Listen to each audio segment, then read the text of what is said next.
теоретически записать раз, два, три, четыре, Ну, у нас но же стройка идет. фоновый шум. Ну хорошо, пожалуйста. Ну, что делать? Хорошо. Ну, я ж не могу их... Я буду вам сегодня только неудобные вопросы задавать, поэтому начнем с первого неудобного вопроса. Вот у вас идет стройка, и оазис, который является очагом умиротворения и тишины. Почему у вас тут так шумно стало? Потому что мы приступили к строительству 12-го корпуса очень активно. Все это замечательно, и я, в принципе, сегодня хотел бы разговор построить из очень неудобных вопросов, на которые большинство застройщиков в городе Батуми не очень любят отвечать. Давайте, не надо. Ну, пожалуйста, раз уж у нас такие доверительные отношения. Лен, давайте коротко, поскольку многие из тех, кто посмотрит это видео, они не до конца понимают, что такое оазис. Давайте вкратце опишем, что это такое вообще, где оно есть и в чем его прелесть. Оазис находится в 9 километрах от города Батуми. Так, город Батуми, вот он у нас, его видно отсюда, Его да. видно. В 1 километре где-то или 1,5 километрах от ботанического сада, но это Так. буквально 5 минут. Мостика через речку пока нету, но скоро будет. В 20 минутах от природного парка Мутиралы, который находится вот Так, там, вот здесь, да, у нас да, с водопадами строечка, и собственно. всякими прелестями. Да. И По поводу чего шум, давайте сразу, да. шум у нас сейчас основной за счет того, что мы начали строить 12-й корпус. То есть корпус 13, он уже поднятый, корпус 12 мы... Это я снимал в первом обзоре, да, то есть который был несколько лет назад, еще, по-моему, во время пандемии. Нет, это 14-й. Мы Да. снимали тогда. Тогда 13-го, 12-го не было. 13-й мы закончили поднимать в этом году. Мы его будем сдавать весной-летом 25-го года. И в конце 26-го года мы будем сдавать корпус 12. В чем смысл вообще жить, в чем смысл вообще покупать здесь квартиры? То есть я хотел бы расспросить вас о тех людях, которые купили. Поскольку, скажем так, вы не застройщик эконом-класса, да? Далеко не эконом-класса. Почему богатые и успешные люди покупают у вас? В чем логика? То есть, В отсутствие аналогов. дело в том, что я пообщался с некоторыми жителями оазиса, да, еще кроме Ильи, и, в принципе, та логика, которую я у них, во всяком случае, вижу, то есть это люди, которые паркуют свои инвестиции, скажем так. То есть это не вопрос покупки единственной квартиры, да, как правило, и вот об этом я как раз и хотел бы спросить, то есть как выглядят вообще люди, которые покупают эту недвижимость, и для чего они это делают? По вашему мнению, как тут? Тут несколько факторов. Один из факторов – это люди хотят сохранить деньги. Да. Самое удачное сохранение денег, безопасное, наверное, это в недвижимости. Второе – это те люди, которые здесь сейчас проживают, это те, кто решили эмигрировать, скажем так, в Грузию, и они в данный момент сейчас здесь живут. Где-то они купили небольшую квартиру, где-то им не хватает, и они начинают докупать, а аппетит приходит во время еды. Очень много владельцев, у которых есть по несколько апартаментов здесь, потому что... А сколько максимальное количество квартир здесь купил один, грубо говоря, покупатель? В районе 15. Рекорд. 15? Да. Я прям так не скажу, но где-то в районе 15. На что он рассчитывал? У него большая семья. Человек, у которого 15 квартир, у него же, очевидно, есть чуть больше денег, чем у большинства других людей. У него большая семья, он любит Грузию, он хочет здесь жить, он хочет здесь состариться, у него есть куча там всяких родственников, которые будут к нему приезжать. Очень много кто из владельцев покупает квартиру по принципу «мы купили себе», но к нам часто приезжают, и надо их куда-то расселять. А настолько часто все приезжают, что они решают покупать по небольшой студии для того, чтобы просто не снимать гостиницу, а как бы иметь свои номера для сдачи. А вот с точки зрения спекулирования на недвижимости, давайте вот немножко назад пройдем, с точки зрения спекулирования на недвижимости, то есть растет ли она в цене? И если растет, то насколько? И, соответственно... Если мы говорим от начала строительства и до завершения строительства, то это где-то от 30 до 40%. От 30 до 40%. То есть, условно говоря, вот сейчас эта стройка началась здесь почти на нулевом цикле, то есть ее ценник примерно до конца строительства поднимется на 30-40%. Да. Это у вас исторические данные? Да. С какого года ведется история? С 2014. Ну, ставка инфляции это обгоняет, но это не звучит как супербомбическое инвестиционное предложение на фоне остальных застройщиков и их предложений космических доходностей. Ну, как бы я не уверена, что другие застройщики могут предложить какой-то намного больше рост. То есть с $500 до $1000. А $500 это без ремонта. Примерно такое же количество денег вам надо вложить в ремонт. Ну и зарабатываете вы на всем этом не так много. А здесь минимальная ставка какая за квадратный метр сейчас? Сейчас вот в этой стройке, допустим. Сейчас корпус 12 мы начали продавать от $1800 за квадратный метр. Это апартаменты под ключ с ремонтом, с мебелью, с техникой, аксессуарами, постельным бельем, одеяло, подушки, полотенца и так далее. 1000 сколько? От 1800. Но 1800. эти цены у нас будут действовать только до конца этого года. То есть это акционные цены. А с января у нас уже будет повышение на 10%. А вот была там такая замечательная история про $2000 для подписчиков канала Александра Шорта. Это все еще... Про $2000 скидку? Да. Ну, она существует. Ну, я все еще ей могу пользоваться, да? Я могу ее разместить в этом видео просто раз вы под ней. очень хотите. Ну, я просто оставлю ваш контакт под этим пожалуйста. номером, да, как бы. Окей. И Да, еще... но эти люди должны обратиться ко мне напрямую, они должны позвонить и получить Ну, от меня это промокод. экономия, условно говоря, на услугах риэлтора. То есть вы, Да. как отдел продаж застройщика, выступаете тем самым агентом по недвижимости. Да. Хорошо, без проблем. А какие еще подарки вы можете подарить? Из подарков... Какая еще от вас польза? Материальная.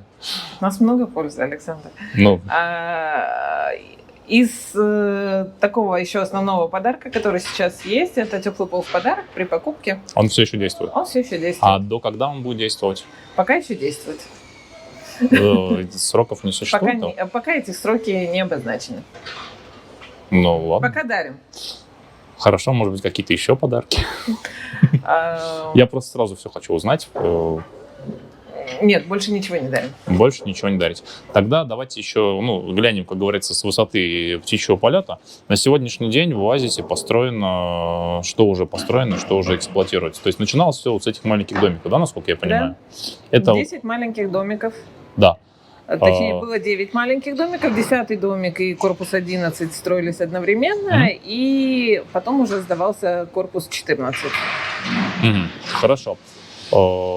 Я так понимаю, что на летом здесь не так шумно, да? Надеюсь. Нет, до лета этот корпус будет поднят уже полностью, и поэтому самые шумные работы, которые касаются заливки бетона, и вот эта опалубка, и вот эти вот все работы с деревом, которые доставляют много шума, они уже будут прекращены. Вот на этой части Оазиса, по сути, мы сейчас находимся в здании, которое разделяет, как где-то посередине, да, как раз находится территория. Ровно посередине. На этой территории у нас по инфраструктуре, получается, это бассейн, да, они были вот как раз вот в очереди вместе с этим домом введены. На этой территории у нас бассейн, здесь у нас искусственный пруд, на пляже у нас музей на открытом воздухе, площадка для пилатеса, детская площадка. Замечательно. Теперь давайте перейдем на ту сторону. Откуда у нас здесь вход? Давайте мы туда, откуда мы пришли. Откуда мы пришли? Что еще из инфраструктуры? То есть инфраструктура, я так понимаю, что еще продолжает достраиваться. Все это дело продолжается. Что еще сейчас из инфраструктуры? Самое главное из инфраструктуры, то, что у нас строится, это спа-центр. Это у нас, грубо говоря, в одном из корпусов получается, как называется, терраса-бар. Ресторан. Это Sky Lounge. Он примерно такой же в каждом корпусе, да? Нет, только в этом. Только в этом. А что в 14-м корпусе? В 14-м корпусе на первом этаже ресторан. Я понял. Так. Продолжаем по инфраструктуре. Здесь у нас, значит, собственно, отельная часть, да? То есть это тот самый отель Оазис. 4 здания. С него все начиналось, да? Да, это самое старое здание, которое есть на территории. Оно было реставрировано. Да. Оно существует с 97-го года. Я вас облечу немножечко с той стороны. Ага. Так, и здесь у нас получается ресторан 1, ресторан 2. Большой. Я бы назвала это не ресторан, а ресторанный комплекс 1, ресторанный комплекс 2. Там несколько ресторанов? Там несколько ресторанов. Да, здесь у нас еще один бассейн. Большой бассейн, маленький бассейн, на пляже еще один бассейн. аквапарк, мультифункциональный центр, это вот эта белая квадратная крыша. Вот это? Да, понял. Спортивные площадки, 2 теннисных корта, футбольное поле, баскетбольная площадка, волейбольная площадка на пляже. Там же есть у нас рыбный ресторан, бич-бар на пляже. Просто для вашей информации, эта территория, где еще одно футбольное поле, где детская площадка. Это тоже относится к оазису? Оно не относится к оазису, это просто мы сделали. Для, скажем так, оно общественного пользования? Оно общественного пользования, просто находится рядом с нами. А это эвкалиптовая роща, 2 гектара, в которой мы будем делать парк. То есть он не будет уничтожаться? Что? Под застройку это не будет уничтожаться? Нет, это не будет уничтожаться. Мы, наоборот, хотим сохранить это. И хотим сделать там дорожки, фонарики, площадку для выгула собак. Ну и раз уж нас прерывает шум, тогда давайте уточним, по поводу чего шум с этой стороны. Шум с этой стороны по поводу огромного спа-центра. Что там будет? Пойдемте внутрь, там чтобы нам, наверное, не очень... А именно? Там будет несколько бассейнов. Так. Там будет бассейн большой, там будут бассейны для детей, там будут бассейны с различными соленостями, то есть это вода, как бы копирующая воду разных морей. Средиземное море, Красное море, Черное море и Мертвое море. Там будет бассейн, если я не ошибаюсь, со Средиземным морем или с Красным морем, там, где это будет в темной комнате с ночным небом и с музыкой Вагнера. Даже так? Там будет бассейн с тренажерами в бассейне, будут различные гидроталассотерапии, то есть, в принципе, все то, что вы себе можете представить, все это там будет. Помимо этого, там будет зона саун, спа, точнее, зона бань и саун, а также отдельная зона спа. Правильно ли я понимаю, что люди, которые, условно говоря, покупали там какую-то первую очередь оазиса, они еще про это даже не учитывали? Они знали, что будет спа, но какой спа будет, они не знали. Понятно. А у вас, получается, инфраструктура в процессе, то есть вы возводите новый корпус, и вы к нему какую-то инфраструктуру добавляете, даже которую изначально еще и не планировали. То есть как он разрастается как город. Я пытаюсь понять, это концепция целого города, получается? Изначально да. То есть изначально концепция Dreamland была в том, чтобы вы отсюда не уезжали, чтобы вы могли воспользоваться различными видами инфраструктуры, не выходя за пределы территории. То есть это первоначальное. А то, что сейчас мы строим жилые дома и параллельно, я еще уточню, да, то есть мы не строим апартаменты, мы строим именно жилые дома. То есть это квартиры, это недвижимость со статусом квартиры. Которая подойдет уже для постоянного проживания. Которая подойдет для постоянного проживания. То есть концепция сместилась в сторону уже круглогодичной эксплуатации больше. Да, мы стремимся именно к этому. Пойдемте вниз тогда, уже погуляем по территории. Мы ушли немножко от стройки, но поскольку все-таки я говорил, что вопросы будут не совсем удобные, то есть оазис — это не та история, где можно очень быстро заработать сверхдоходы на, быстро купил, быстро продал и кучу денег заработал. Нет. Понятно. Тогда все-таки главное его, по сути, логика, из тех, кто купил, то есть с кем я пообщался, правильно ли я понимаю, что это парковка инвестиций? То есть, это защитит, грубо говоря, от инфляции. Инвестиции и получение дополнительного дохода за счет аренды. Тогда вопрос, из кого состоит, то есть, сейчас уже сколько, по сути, продано апартаментов? 750. 750. А если примерно в частях разбить, то есть, откуда эти люди, то есть, страны? Сколько из них из Грузии, допустим? Это где-то 40% Грузия и другие страны, скажем так. 60. СНГ, конечно, составляет в районе тоже 40%, где-то плюс-минус. То есть 20% вот эти оставшиеся, это кто? 20% это европейские страны, это Америка, это Израиль, это Канада. То есть это те страны, которые... чаще всего это в любом случае те люди, которые туда эмигрировали, и сейчас они, скажем так, либо возвращаются на родину, либо это люди, которые мигрировали из СНГ, и им хочется быть ближе к СНГ. Понятно. А какие основные языки используются в оазисе персоналом? То есть на каких языках он говорит? Русский, грузинский, английский. Грузинский, русский, английский. Ну, А в основном, да, то есть все здесь native спикеры на грузинском языке. Помимо этого, они разговаривают на русском языке и на английском языке. То есть весь персонал триязычный получается? Те, которые общаются непосредственно с гостями, с владельцами и так далее, большинство, да. Вот меня очень интересует, опять же, очень неудобный вопрос. Очень много арабов отдыхает в Грузии, но я замечаю, что они не особо покупают. Арабы покупают, но с арабами очень сложно, скажем так, работать. То есть для них важно иметь какое-то определенное лицо, которое им что-то будет гарантировать или которое станет гарантом их покупки. То есть они подходят к выбору недвижимости чуть-чуть своеобразно. То есть они очень-очень долго обсуждают, а потом сливаются. Но если нету какого-то человека, которому они доверяют. То есть просто рассказать о том, какой комплекс и что здесь происходит, и сколько вы получите дохода, это для них не важно. Для них важно, чтобы было какое-то лицо, которое или купило здесь недвижимость и счастливо с этой недвижимостью, либо какой-то брокер, который находится в арабских странах. А как насчет китайцев? Нет у нас китайцев. Вообще? Я не против. А почему их нет? Не доезжают, не знаю. Их на самом деле в Батуми пока тоже исключительно вот на уровне, опять же, туристов я их вижу.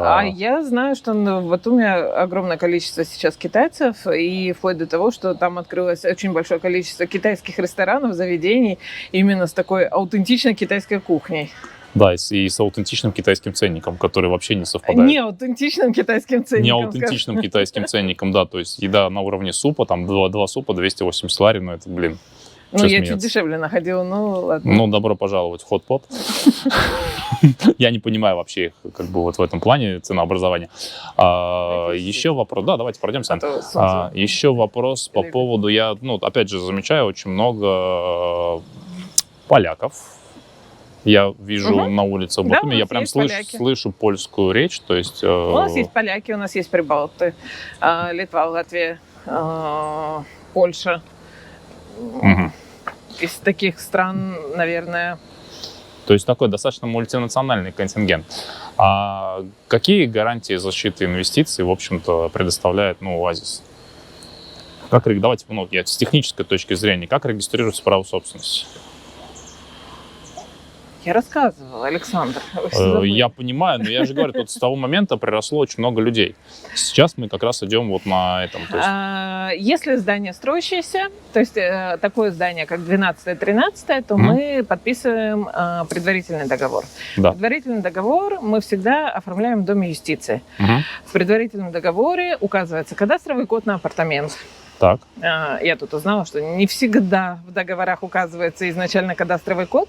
У нас кадастровый код на апартамент указывается Номер сразу. разрешения на строительство указывается? Номер разрешения на строительство не указывается, но разрешение на строительство у нас есть, без этого мы не строим, в принципе. Оно предоставляется человеку перед? Если человек хочет увидеть разрешение на строительство, то мы его, конечно, предоставим. Сроки строительства прописываются в договоре? Да. Штрафные санкции? Да. Штрафные санкции прописываются и по отношению к застройщику, и по отношению к... Обоюдно? Да, конечно. Мы тут проходим мимо это еще один. Это, кстати, тоже большая редкость. Я заметила, что батумские застройщики очень любят не указывать штрафные санкции по отношению к себе. А зачем это делать, если никто не просит?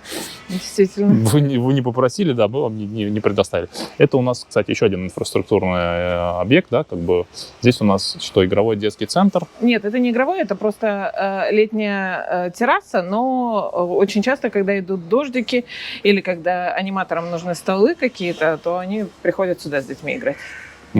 Внутри находится боулинг, бильярд, детская комната для малышей, детская комната, игровой зал с автоматами, кинотеатр.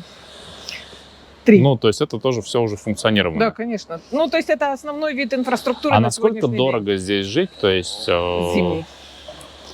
Зимой дорого? Здесь зимой? Да. Нет, так же, как и летом, наверное.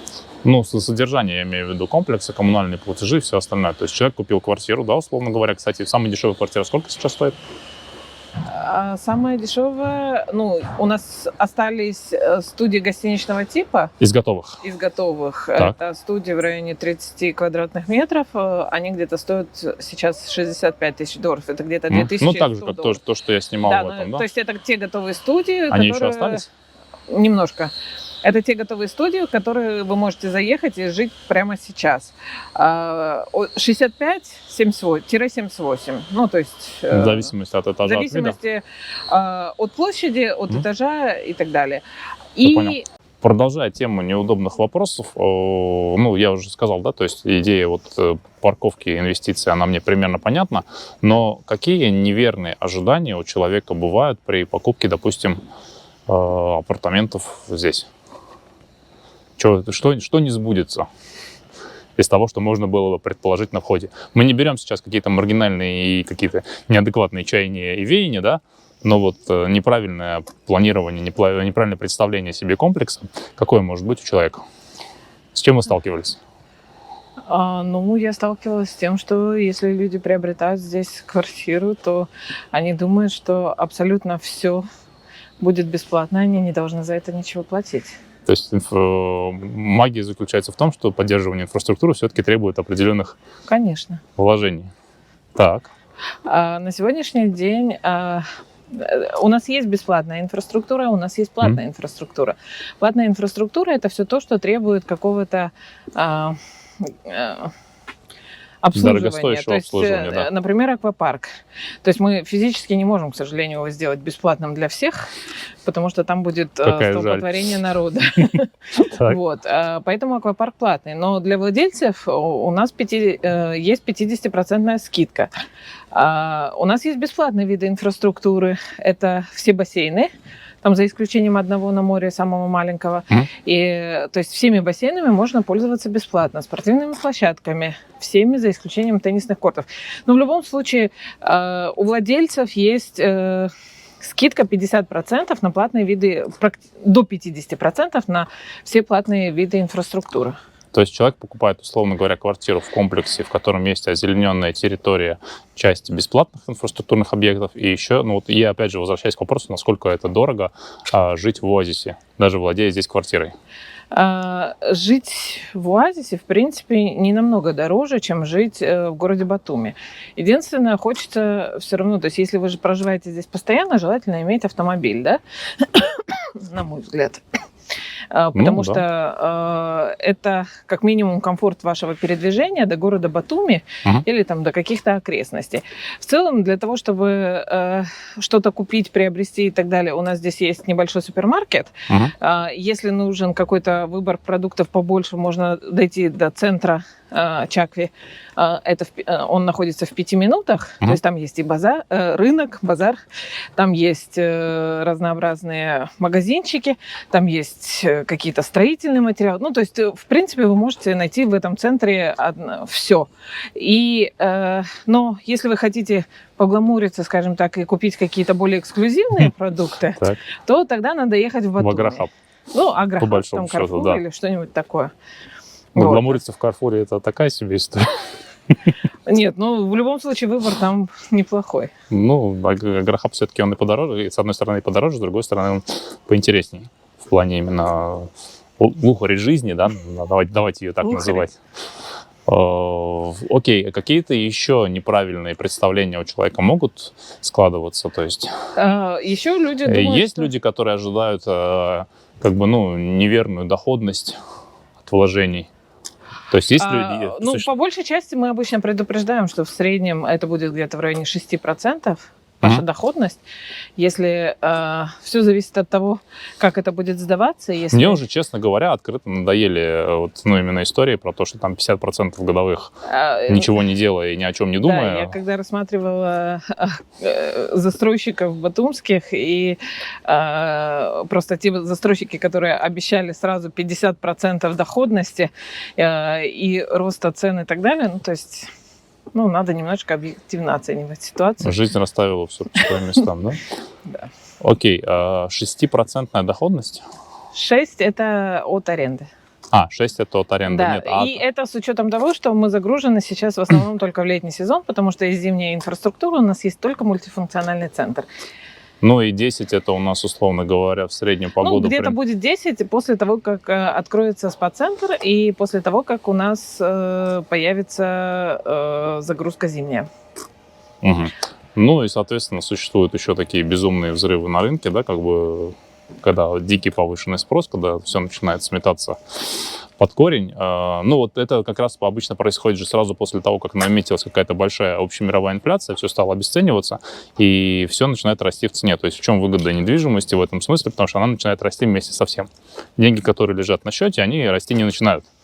Они становятся дешевле. То есть смысл как раз-таки той самой парковки инвестиций, ты их паркуешь не в деньгах, а, условно говоря, либо в золотых слитках, либо в... Вот, кому в чем удобнее, да. Я за недвижимость. Просто золото нельзя как бы съесть и использовать по назначению, а тут можно еще отдохнуть или сдать. Квартиры, да, по сути, можно пожить. То есть, ну, я такую логику вижу. И, ну, опять же, моя логика заключается в том, что недвижимость — это тот не самый высокодоходный актив, но при этом он и не самый высокорисковый. Потому что если вы уже вот это построили, как бы, ну, какие у нас шансы, что вы перестанете это обслуживать? Очень низкие. Ну, что должно для этого произойти? Не могу даже придумать, что должно произойти. То есть я могу сказать о том, какие у нас планы, и что мы отсюда, в принципе, в ближайшие лет 10, наверное, не собираемся уходить никуда. А что вы будете, вот помимо вот этих 2 корпусов, которые сейчас строятся? У нас еще планируется корпус 15 за аквапарком. Угу. Затем мы приступаем к строительству жилого корпуса за парковкой. Угу. Но это будет немножко... скажем так, то есть это будет вторая линия Dreamland. Это в какие сроки все это реализовано? В следующем году мы начнем стройку. А кончите? 27-й, наверное, плюс-минус, или 26-й. Ну, то есть там в среднем проекты идут где-то по 4 года. 3-4 года, да. 3-4 года. И у нас еще возле ботанического сада 6 гектаров, около 6 гектаров, и там будет строиться Dreamland 2. Это все еще, ну, грубо говоря, вот здесь, да, Да, получается? это будет продолжение. То есть вот этот бульвар, по которому мы сейчас с вами идем, он будет продолжаться непосредственно до в идеале вы хотите выстроить, как это, смычку сделать с Батуми, да? Батуми будет расширяться в эту сторону, вы будете расширяться. А Батуми уже расширяется в эту сторону. Ну, да. То есть если посмотреть конкурентов 5-6 лет назад... А у вас есть конкуренты? Я имею в виду стройки в целом. Как они шли. То есть основное строительство шло только исключительно в Батуми. Если посмотреть сейчас, то это строительство расползается в разные стороны, то есть уже буквально там спустя 5-6 лет расползается вплоть до Шиквитили, да, и в другую сторону вплоть до Сарпи. Ну, фактически, да. То есть в Батуми он уже физически не может, то есть первая линия Батуми, она уже физически не вмещает в себя никакие больше стройки. Потому, ну, может, там несколько еще каких-то крупных объектов будет, а так город, во-первых, расстраивается в сторону гор, а во-вторых, город расстраивается по побережью вдоль. Ну, по сути, получается, да, что он расширяется вшире. Здесь, условно говоря, как это такая более дорогая версия города начинается, наверное, здесь отсюда. Нету, ну да, мы называем это загородная недвижимость. Здесь нету того ужаса, который, скажем так, творится в городе. Когда вы приезжаете летом в Батуми, там кошмар-кошмар. Потому что здесь в любом случае потише, здесь в любом случае меньше народу. Я не скажу, что летом прямо у нас никого нету. Да, летом это сезон, и это пик, и это когда большинство отдыхающих жителей, они все сюда приезжают. Конечно, здесь больше людей, но зимой, весной, осенью здесь относительно спокойно, в отличие от того же Батуми. Ну, то есть в оазисе можно жить, в оазисе можно рассчитывать на то, что ты в какой-то момент станешь частью города, но не шумной частью города. Чакви скоро станет частью города. Ну, он примкнет, по сути, к Батуми, да? То есть он уже там буквально до речки, которая там разделяет, после ботанического сада, то есть вся эта территория, она уже принадлежит Батуми. А есть гарантии, что вы сохраните вот подобное отношение к инфраструктуре на всем объеме дальнейших строек? Да, конечно. То есть, Это, скажем так, главная фишка нашего... Нет ли тенденции к удешевлению, к снижению издержек и прочему, и прочему? Нет. То есть нам интересно строить именно комплексы. Нам не интересно строить просто жилые здания. Мы обязательно строим к этим комплексам инфраструктуру. И вот сейчас мы, по сути, находимся уже вне сезон. Я так понимаю, что здесь инфраструктура сейчас работает в некотором усеченном варианте, да, по сравнению с летней? Да, конечно. А что работает? Сюда пойдем? Да. Работает на сегодняшний день один ресторан. Так. Работает, у нас заполнен один бассейн. У нас работает полностью мультифункциональный центр, так. В котором есть бильярд, боулинг, кинотеатр, еще один кинотеатр, игровой зал. Просто как бы мы старались избегать людей, но тут можно с безопасного расстояния подснять, никого не смущая, да, как бы. То есть люди тут, я так понимаю, что в сезон вообще не шумят. В сезон? Вне сезон. Вне сезона нет. Вне сезона не так много людей, но сейчас мы еще утром снимаем. А сколько их сейчас вообще? Ну да, сейчас у нас 10 еще нет, а в Грузии раньше 10 нет. Тут народ спит. Вот первая собака вышла.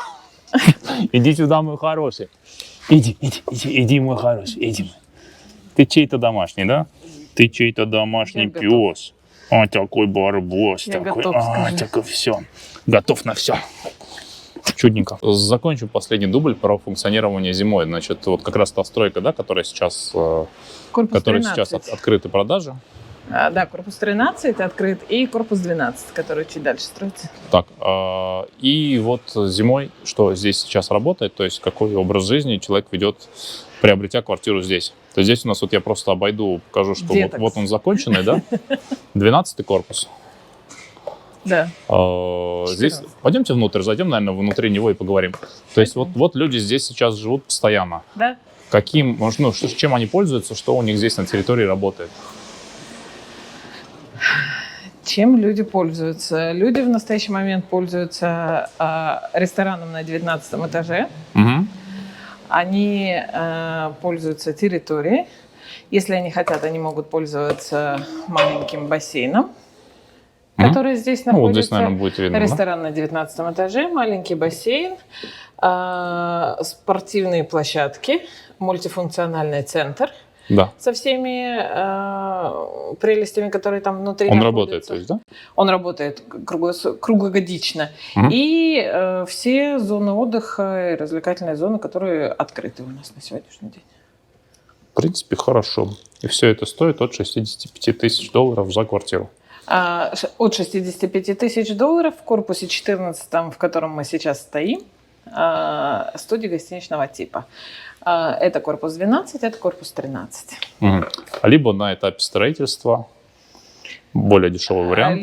Нет, более дешевого варианта там нету, там есть более дешевый вариант за квадратный метр. Ну да, я про это и говорю. То есть это где-то от 1800 долларов за квадрат. А здесь у нас две, получается... 2100, это маленькие студии, да. Да, то есть разница на самом деле на 20% по сути. Да. Так. Но таких маленьких студий у нас, в принципе, нету. У нас в корпусе 12, в корпусе 13 есть студии, мы называем их студия со спальней и с полноценной кухней. То есть это студия 52 квадратных метра. Так. У нас есть квартира с одной спальней, это от 62 квадратных метров до 70 квадратных метров. И у нас есть квартиры с двумя спальнями и видом на горы 70 квадратных метров. Квартиры по желанию можно объединять на этапе, если это все приобретается на этапе строительства, сделать более большую площадь, либо там... то есть 140-150 тысяч будет стоить квартира с двумя спальнями, с парочкой спален. Да. В принципе, в хорошем комплексе, в котором можно жить круглый год. И вы еще подарите теплый пол. И мы еще дарим теплый пол в подарок. А рассрочка? И рассрочка у нас 20% первоначальный взнос. И до конца строительства, то есть до марта 2026 года, до марта 2025 года и до декабря 2026 года у нас беспроцентная рассрочка 0%. Это тоже хорошо. 20% это у нас, опять же, я про большую квартиру говорю, минимум нужно 12-15 тысяч долларов. Это если мы... или на эти рассрочки нет, на готовые? На готовые здесь? Да. Нет, на готовые нет.